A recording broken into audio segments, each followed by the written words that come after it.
ಅದು ಮತ್ತೆ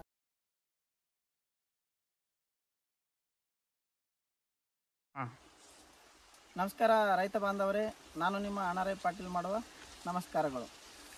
ಆತ್ಮೀಯ ರೈತ ಬಾಂಧವರೇ, ಡ್ರಿಪ್ಪನ್ನು ಒಂದು 2-3-4 ತಿಂಗಳು ನಾವು ಬಳಸಿದ ನಂತರ ಡ್ರಿಪ್ಪಿನ ನೀರು ಕಡಿತಕ್ಕಂಥ ಸಾಮರ್ಥ್ಯ ಕ್ರಮೇಣ ಕಡಿಮೆ ಆಗ್ತಾ ಬರ್ತದೆ. ಯಾಕಂದ್ರೆ ನಮ್ಮ ನೀರು ಗಡಿಸ್ತಿತ್ತಂದ್ರೆ ಆ ಗಡಿಸಿ ನೀರಿನ ನಾವು ಡ್ರಿಪ್ ಯೂಸ್ ಮಾಡಿದೆವು ಅಂದ್ರೆ ಅದರ ತೂತ ಏನಾಗ್ತವೆ ಅಂದ್ರೆ ನಮ್ಗೆ ಬೂರ್ಸ್ ಬಂದು ನೀರು ಹನಿ ಹನಿಯಾಗಿ ಬೀಳೋದು ಅದ್ರ ಪವರ್ ಏನಾಗ್ತದೆ ಕಡಿಮೆ ಆಗ್ತದೆ.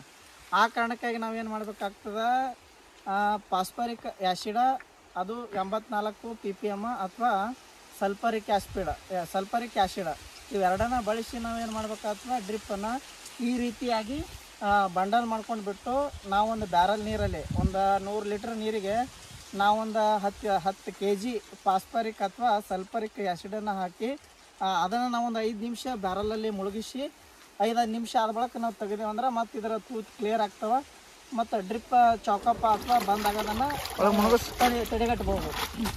ಇದು ಯಾವುದೂ ಇಲ್ಲದೇ ನಾವೊಂದು ಉಪಾಯ ಹೇಳ್ತೀನಿ ಆತ್ಮೀಯ ರೈತ ಬಾಂಧವರೇ. ನಿಮ್ಗೆ ಡ್ರಿಪ್ಪನ್ನು ನಾವು ಏನು ಮಾಡಬೇಕು, ಗೊಬ್ಬರ ಕೊಟ್ಟಿದ ನಂತರ ನೀವು ಯಾವಾಗ ಒಂದು ಡೋಸ್ ಡ್ರಿಪ್ಪಿನ ಮುಖಾಂತರ ವಾಟರ್ ಸೈಲೇಬಲ್ ಗೊಬ್ಬರ ಕೊಡ್ತೀರಿ ಅಥವಾ DAP ಯಾವುದಾದ್ರೆ ನಾವು ಕಲಿಸಿ ಒಂದು 5-6 ದಿವಸ ಇಟ್ಟು ಡ್ರಿಪ್ ಮುಖಾಂತರ ನಾವು ಕಬ್ಬಿಗೆ ಇನ್ನಿತರ ಯಾವುದೇ ಬೆಳೆಗೆ ಡ್ರಿಪ್ ಮುಖಾಂತರ ನಾವು ಗೊಬ್ಬರ ಕೊಟ್ಟಾಗ ಆ ತೂತಲ್ಲಿ ನಮ್ಮ ಗೊಬ್ಬರದ ಪ್ರಮಾಣ ಕೂತ್ಕೊಂಡು ನೀರು ಕಡಿತಕ್ಕಂಥ ಸಾಮರ್ಥ್ಯ ಏನಾಗ್ತದೆ ಡ್ರಿಪ್ಪಿಂದು ಕಡಿಮೆ ಆಗ್ತಾ ಹೋಗ್ತದೆ. ಅದನ್ನು ನಾವು ಹೆಂಗೆ ಕ್ಲಿಯರಿಟಿ ಮಾಡ್ಬೇಕಂದ್ರೆ, ನೀರು ಕೊಟ್ಟಿದ ಮಾರನೇ ದಿನವೇ ನಾವೇನು ಮಾಡಬೇಕು, ಡ್ರಿಪ್ಪಿನ ಎಂಡಲ್ಲಿ ಎಲ್ಲರೂ ಏನು ಪ್ರತಿಯೊಬ್ಬರು ರೈತರು ಏನು ಮಾಡ್ತಾರೆ, ಎಂಡ್ ಕ್ಯಾಪ್ ಹಾಕಿ ಬಂದ್ ಮಾಡ್ತಾರೆ. ಆ ಎಂಡ್ ಕ್ಯಾಪ್ ಹಾಕಿ ಬಂದ್ ಮಾಡೋ ರೇಟಲ್ಲಿನೇ ನಾವು ಎಂಡ್ ಕ್ಯಾಪ್ ಬದಲು ಈ ಥರದ ಒಂದು ನಾವು ಏನು ಮಾಡಬೇಕು ಅಂದರೆ ಚಾವಿ ಹಾಕಬೇಕು. ಈ ಥರದ ಚಾವಿ ಹಾಕಿ ನಾವು ಮೊದಲು ಆಪಿಟ್ಟು ಗೊಬ್ಬರ ಕೊಟ್ಟಿರ್ತೀವಿ. ಆ ಗೊಬ್ಬರ ಕೊಟ್ಟು ಮಾರನೇ ದಿನ ಏನಾಗಬೇಕು, ನಮ್ಮ ಒಂದು ಡ್ರಿಪ್ಪಿನ ಒಳಗಡೆ ಗೊಬ್ಬರದ ಪ್ರಮಾಣ ಆ ಡ್ರಿಪ್ಪರಲ್ಲಿ ಕೂತ್ಕೊಂಡಿರ್ತದೆ. ಆವಾಗ ನಾವು ಏನು ಮಾಡಬೇಕು, ಈ ರೀತಿ ಇದನ್ನು ಆನ್ ಮಾಡಬೇಕು. ಎಷ್ಟಕ್ಕೆ ಆನ್ ಮಾಡಬೇಕು ಅಂದರೆ ಕೇವಲ 2-3 ಆನ್ ಮಾಡಬೇಕು. ಎಲ್ಲ ಪ್ರೆಷರ್ ಇದ್ರ ಒಳಗಡೆ ಬರೋದ್ರಿಂದ ಆ ಡ್ರಿಪ್ಪರ್ ಒಳಗಡೆ ಮತ್ತು ಲ್ಯಾಟ್ರಲ್ ಪೈಪಿನ ಒಳಗಡೆ ಕೂತಿರ್ತಕ್ಕಂಥ ಆ ಗೊಬ್ಬರದ ಏನು ಲಿಕ್ವಿಡ್ ಪ್ರಮಾಣ ಏನಿರ್ತದಲ್ಲ ಅದು ಇದ್ರ ಮುಖಾಂತರ ಪ್ರೆಷರ್ ಮುಖಾಂತರ ಹೊರಗೆ ಬರ್ತದೆ. ಆಮೇಲೆ ನಾವೇನು ಮಾಡಬೇಕು, ಈ ಚಾವಿಯನ್ನು ಆಫ್ ಮಾಡಬೇಕು. ಮತ್ತು ಇದ್ರ ಮುಂದ್ಗಡೆ ಇರ್ತಕ್ಕಂಥವು ಮತ್ತೆ 3 ಚಾವಿಯನ್ನು ಆನ್ ಮಾಡಬೇಕು. ಈ ರೀತಿ 3 ಮಾಡ್ತಾ ಹೋದ್ರಿ ಅಂದ್ರೆ ಪ್ರೆಷರ್ ಜಾಸ್ತಿ ಇರೋದ್ರಿಂದ ಲ್ಯಾಟ್ರಲಲ್ಲಿ ಬರ್ತಕ್ಕಂಥ ಫ್ರೆಶರ್ಗೆ ಅದನ್ನೆಲ್ಲ ಕ್ಲೀನ್ ಮಾಡ್ತಾ ಬರ್ತದೆ.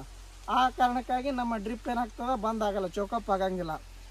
ಮತ್ತು ನೀವು ಈ ಚೌಕಪ್ ಆದಮೇಲೆ ಒಂದು ವೇಳೆ ಒಂದ್ಸಲ ವರ್ಷನಾಗ ನೀವು ಕಬ್ಬಿಗೆ ಬೇರೆ ಬೇರೆ ಬೆಳೆಗಳಿಗೆ ನಾವು ಫಾಸ್ಫರಿಕ್ ಆ್ಯಸಿಡ 84 ppm ನಾವು ಕಬ್ಬಿಗೆ ಬಿಡೋದ್ರಿಂದ ನಮ್ಮ ವೈಟ್ ರೂಟ್ ಡೆವಲಪ್ಮೆಂಟ್ ಆಗ್ತದೆ. ಹಳೆ ರೂಟೆಲ್ಲ ನಾವು ಏನು ಮಾಡ್ತದೆ, ಅದು ಆ್ಯಸಿಡ ಭೂಮಿ ಒಳಗಡೆ ಹೋಯ್ತಂದ್ರೆ ಬೇರಿಗೆ ಸ್ಪರ್ಶ ಆಯಿತು ಅಂದ್ರೆ ಆ್ಯಸಿಡ ಬೇರೆ ಮೇಲ್ಗಡೆ ಇರ್ತಕ್ಕಂಥ ಹಳೆ ಕೋಟಿಂಗ ಕ್ಲೀನಾಗಿ ಅದ್ರ ಒಳಗಡೆ ಇರ್ತಕ್ಕಂಥ ಬಿಳಿ ಬೇರನ್ನು ತೆರಿತದೆ. ಬಿಳಿ ಬೇರ ತೆರಿತು ಅಂತಂದ್ರೆ ನಮಗೇನಾಗ್ತದೆ, ಆ ಬೇರಿನ ನೀರು ಹೀರ್ತಕ್ಕಂಥದ್ದು ಭೂಮಿಯಿಂದ ನೀರು ಹೀರ್ತಕ್ಕಂಥದ್ದು ಪ್ರಮಾಣ ಏನಾಗ್ತದೆ, ಜಾಸ್ತಿ ಆಗ್ತದೆ. ಆ ರೀತಿನೂ ನಾವು ಕ್ಲೀನ್ ಮಾಡ್ಕೋಬೋದು ನಮ್ಮ ಡ್ರಿಪ್ಪನ್ನು. ಈ ರೀತಿ ಕೂಡ ಕ್ಲೀನ್ ಮಾಡ್ಕೋಬೋದು. ನಾವು ಫಾಸ್ಫರಿಕ್ ಆ್ಯಸಿಡ ಮತ್ತು ಯಾವುದೇ ಹಾಕಿಲ್ಲ ನಮ್ಗೆ ನಮ್ಮ ಬೋರಿಗೆ ಅಥವಾ ನಮ್ಮ ಬಾವಿಗೆ. ನಿಮ್ಮದು ಬಾವಿ ಇತ್ತಂದ್ರೆ ಶಾಂಟ್ ಫಿಲ್ಟ್ರ್ ಬಾವಿ ಹತ್ರ ಅಳವಡಿಸ್ಬೇಕಾಗ್ತದೆ. ನಿಮ್ಮದು ಬೋರ್ವೆಲ್ಲ ಬೇರೆ ಏನಾರ ಇತ್ತು ಅಂತಂದ್ರೆ ಅದಕ್ಕೆ ನೀವೇನಾದ ಸ್ಕ್ರೀನ್ ಫಿಲ್ಟ್ರನ್ನು ಹಾಕೋಬೇಕಾಗ್ತದೆ. ಈಗ ನಂದು ಬೋರಿಗೆ ಮತ್ತು ಬೋರ್ ನೀರಿಗೆ ನಾನು ಡ್ರಿಪ್ ಮಾಡಿದ್ದೀನಿ. ಅದಕ್ಕೆ ನಾನು ಯಾವುದೇ ಥರದ ಒಂದು ಸ್ಕ್ರೀನ್ ಫಿಲ್ಟರ್ ಆಗಲಿ ಅಥವಾ ಶಾಂಟ್ ಫಿಲ್ಟರ್ ಆಗಲಿ ಯಾವುದೂ ಅಳವಡಿಸಿಲ್ಲ. ಆದರೂ ನನ್ನ ಡ್ರಿಪ್ಪ ಈ 1 ವರ್ಷಗಳ ಕಾಲ ನಾನು ಯೂಸ್ ಮಾಡಿದ್ದೀನಿ. ಈಗ ಆಲ್ರೆಡಿ ನಮ್ಮ ಕಬ್ಬನ್ನು ಒಂದು 30 ಗಣಿ ಒಳಗೆ ಬೆಳೆದು ನಿಂತದ. ಆದರೂ ನನ್ನ ಡ್ರಿಪ್ ಚೌಕಪ್ ಆಗಿಲ್ಲ. ಕಾರಣ ಇಷ್ಟೇ, ನಾನೇನು ಮಾಡಿದ್ದೀನಿ ಅಂತಂದ್ರೆ ಗೊಬ್ಬರ ಕೊಟ್ಟ 2-3 ದಿವಸದ ನಂತರ ಕಂಟಿನ್ಯೂ ನೀರು ಡ್ರಿಪ್ಪಿನೊಳಗಡೆ ನೀರು ಇರ್ತದೆ. ಆವಾಗ ನಾವು 1 ಅಥವಾ 2 ಎಂಡ್ ಕ್ಯಾಪನ್ನು ತೆಗೆದು ನೀರನ್ನು ಪಾಸ್ ಮಾಡಿಸಿದ್ದೀನಿ. ಆವಾಗ ಡ್ರಿಪ್ಪಲ್ಲಿ ನಾವು ಯಾವುದೇ ಗೊಬ್ಬರ ಕೊಟ್ಟಿರೋದು ಕಲ್ಮಶ ಅಥವಾ ಏನಾರೇ ಬಂದಿದ್ದು ನಮ್ಮ ಬೋರ್ ಮುಖಾಂತರ ಬಂದಿರೋದು ಎಲ್ಲ ಹೊಲಸು ಏನಾಗ್ತದೆ ಆ ಡ್ರಿಪ್ಪಿನ ಪೈಪಿನ ಲ್ಯಾಟ್ರಲ್ ಮುಖಾಂತರ ಹೊರಗಡೆ ಹೋಗ್ತದೆ. ಅದು ಯಾವುದೇ ನಮ್ಮ ಡ್ರಿಪ್ಪನ್ನು ಬಂದ್ ಮಾಡ್ತಕ್ಕಂಥದ್ದು ಆಗಂಗಿಲ್ಲ.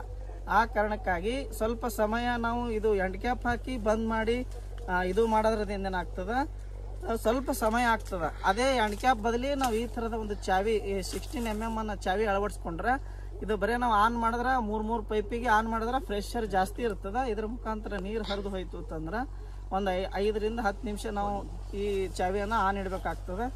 5-10 ನಿಮಿಷದಲ್ಲಿ ನಮ್ಮ ಡ್ರಿಪ್ಪಿನ ಪೈಪ್ ಏನಾದ್ರು ಕ್ಲೀನ್ ಆಗ್ತದೆ. ಹಂಗೆ ನೀವು ಒಂದು ಮೂರು ಪೈಪನ್ನು ಮಾಡ್ತಾ ಪೂರ್ತಿ ಹೊಲವನ್ನೆಲ್ಲ ನಾವನ್ನು ಚಾವಿ ಮುಖಾಂತರ ಕ್ಲೀನ್ ಮಾಡ್ಕೋಬೋದು. ಹಿಂಗೆ ಮಾಡೋದ್ರಿಂದ ಏನಾಗ್ತದೆ, ನಮ್ಗೆ ಯಾವುದೇ ಖರ್ಚು ಬರೋಂಗಿಲ್ಲ. ನಾವು ಕೃಷಿಯಲ್ಲಿ ಡ್ರಿಪ್ಪಿಗಾಗಿ ಅಥವಾ ಡ್ರಿಪ್ ಕ್ಲೀನರ್ಗಾಗಿ ನಾವು ವ್ಯಯ ಮಾಡ್ತಕ್ಕಂಥ ಹಣ ಏನದಲ್ಲ ನಾವು ಉಳಿಸ್ಬೋದು. ಇಲ್ಲ ಅಂದ್ರೆ ಭಾಳ ಚೌಕಪ್ಪಾಗಿ ನಮ್ಮ ಡ್ರಿಪ್ಪೇ ನೀರೇ ಕಡೆಯಲಾಗ್ಯದತ್ತಂದ್ರೆ ನಾವು ಕೊನೆಯದಾಗಿ ಆಯ್ಕೆ ಫಾಸ್ಫರಿಕ್ ಅಥವಾ ಸಲ್ಫರಿಕ್ ಆ್ಯಸಿಡನ್ನು ತೊಗೊಂಡು ನಾವು ಒಂದು 100 ಲೀಟ್ರ್ ಬ್ಯಾರಲಲ್ಲಿ ಅದನ್ನು ಆ್ಯಸಿಡ್ ಹಾಕಿಬಿಟ್ಟು ಈ ಥರದ ಒಂದು ಬಂಡಲ್ ಮಾಡಿ, ಇಲ್ಲಿ ಮಷಿನ್ ಅದ ನಮ್ಮದು, ಆ ಥರದ ಸುಳ್ಳಿ ಸುತ್ತಕೊಂಡು ಆ ಬಂಡಲನ್ನು ಮಾಡಿ ಒಂದು 5 ನಿಮಿಷ ಅದ್ರ ಒಳಗಡೆ ಇಟ್ಟರೆ ನಮ್ಮದು ಈ ಡ್ರಿಪ್ಪರ್ ಏನದಾವಲ್ಲ ಅವೆಲ್ಲ ಕ್ಲೀನ್ ಆಗ್ತಾವೆ. ಅದಕ್ಕೋಸ್ಕರ ಹಣವನ್ನು ಉಳಿಸ್ತಕ್ಕಂಥ ಕೆಲಸ ಮಾಡೋದು. ಜಾಸ್ತಿ ಕೃಷಿ ಒಳಗಡೆ ನಮಗೆ ಖರ್ಚು ಜಾಸ್ತಿ ಇರ್ತದೆ, ಲಾಭ ಕಡಿಮೆ ಇರ್ತದೆ. ನಾವೇ ಕೃಷಿಗೆ ಸಂಬಂಧಪಟ್ಟಂಥದ್ದು ಯಾವುದೇ ಒಂದು ಔಷಧ ನಾವು ಮಟೀರಿಯಲ್ ಬೇಕಾದ್ರೆ ಅಂಗಡಿಗೆ ಹೋಗಿತ್ತಂದ್ರೆ ನಮ್ಮದು ರೇಟ ಡಬಲ್, ಅವ್ರದ್ದು ರೇಟ ಡಬಲ್ ಇರ್ತದೆ. ನಾವು ಮಾರ್ಲಿಕ್ಕೆ ಹೋದ್ರೆ ನಮ್ಮ ರೇಟ ಸಿಂಗಲ್ ಆಗಿರ್ತದೆ. ಆ ಕಾರಣಕ್ಕಾಗಿ ನಾವು ರೈತರಾಗಿ ಕೃಷಿ ಜೊತೆಗೇನೆ ನಾವೇನು ಮಾಡಬೇಕು, ಉಳಿತಾಯ ಮಾಡ್ತಕ್ಕಂಥ ಕೆಲಸ ಕೂಡ ಮಾಡಬೇಕು. ಡ್ರಿಪ್ ಚೌಕಪ್ ಆಗಬಾರ್ದು ಅಂದ್ರೆ ಕೆಲಸ ಇಷ್ಟೇ, ನಾವೇನಾದ ಗೊಬ್ಬರ ಕೊಟ್ಟ 2 ದಿವಸ ಅಥವಾ 3 ದಿವಸ 4ನೇ ದಿವಸ ಕೂಡ ಈ ಥರದ ಚಾವಿಗಳನ್ನು ಎಂಡಿಗೆ ಕುಂದಿರಿಸ್ಕೊಂಡು ನಾವು ಚಾಲೂ ಮಾಡಿ ನೀರು ಬಿಟ್ಟು ಅಂದ್ರೆ 2-3ಕ್ಕೆ ನಮ್ಮ ಡ್ರಿಪ್ ಕ್ಲೀನ್ ಆಗ್ತದೆ. ನಾವು ವರ್ಷ ಪೂರ 4-5 ವರ್ಷ ಪರ್ಯಂತರ ಕೂಡ ನಾವು ಡ್ರಿಪ್ಪನ್ನು ಈಸಿಯಾಗಿ ನಮ್ಮ ಹೊಲದಲ್ಲಿ ಅಥವಾ ನಮ್ಮ ಜಮೀನಲ್ಲಿ ನಾವು ಯಶಸ್ವಿಯಾಗಿ ಅಳವಡಿಸ್ಕೋಬೋದು. ನಮಸ್ಕಾರ.